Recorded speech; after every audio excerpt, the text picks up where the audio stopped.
Good news, 22,000 ang salary basic, pasok ka at pwede ka na maka-acquire ng Kaya Home sa Naik Cavite. Ang good news dyan, ginawa na natin ng computation yung mga available corner.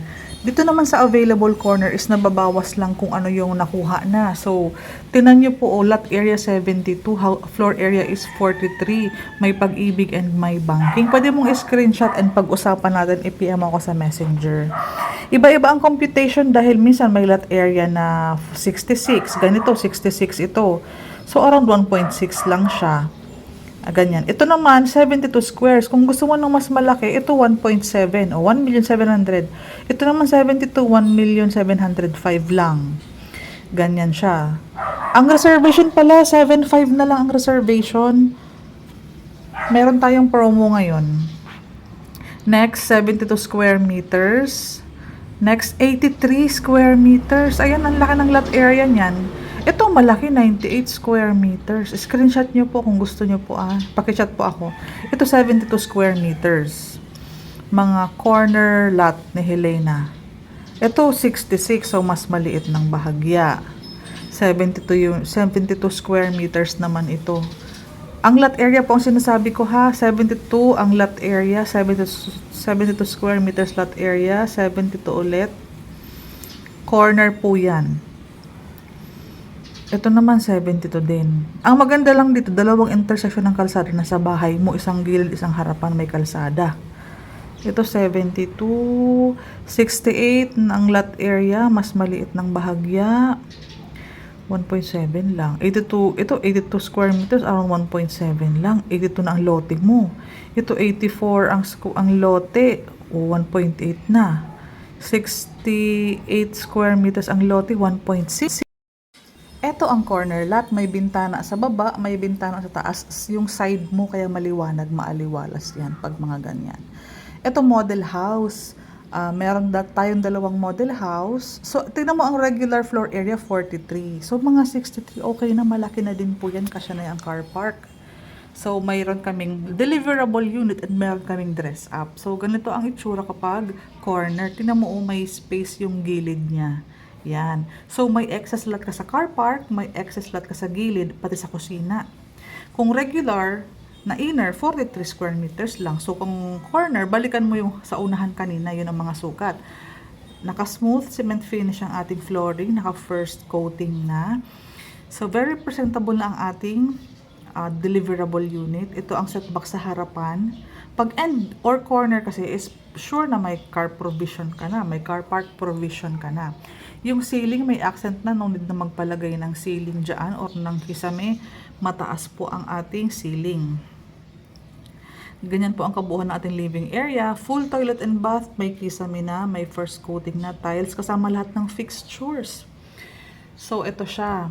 May bintana yung gilid mo, o napansin mo yun. Ito ang ating kitchen area. Ito yung free rainwater tank. Ayan, connected yan sa gutter. Pwede ng tubig, storage. Kusina, doon pwede magluto. Sa ating second floor, open layout. Provision for 2 bedrooms. Ang maganda, basic ang turnover. Naka-pintura na, naka-ceiling na. Oh, may mga ready na rin abang 4-hour ilaw, yung mga bombilya. And may bintana yung gilid ng bahay mo dahil corner ka. Ganyan siya. So, mapapansin mo ang ganda kapag naka-corner talaga po. Habang may available pa kami, paunahan na lang po sa magandang location, Sunrise, near gate. Kasi paubos na halos ang ating mga RFO, ongoing construction, land development. So, may 12 months, may 18 months tayong sagad kung gusto mo mas mababa lang ang monthly mo. Corner po ang aking pinupost sa mga nag-i-inquire dahil po sa malaking lot area.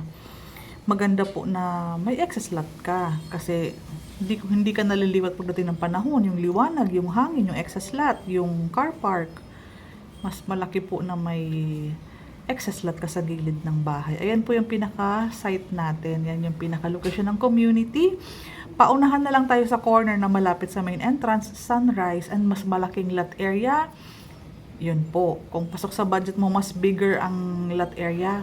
Tara, daily tripping tayo and reservation. Taga dito lang kasi ako malapit. So, easy access lang sa akin ang pagpunta-punta. Ito naman ang ating dress up unit. Yes. Ganito na po ang feeling pag pinasok mo yung bahay na may mga gamit na. So, ganito na yung vibe. Pag may mga cabinets na, ayan, lutuan, dining area, living area. So, napakasimple sa napakamurang available na ino-offer natin. Sa mga 22,000 ang salary, may chance na kayong magkabahay kahit walang co-borrower. Pwedeng-pwede nyo na pong ma-acquire si Kaya Homes.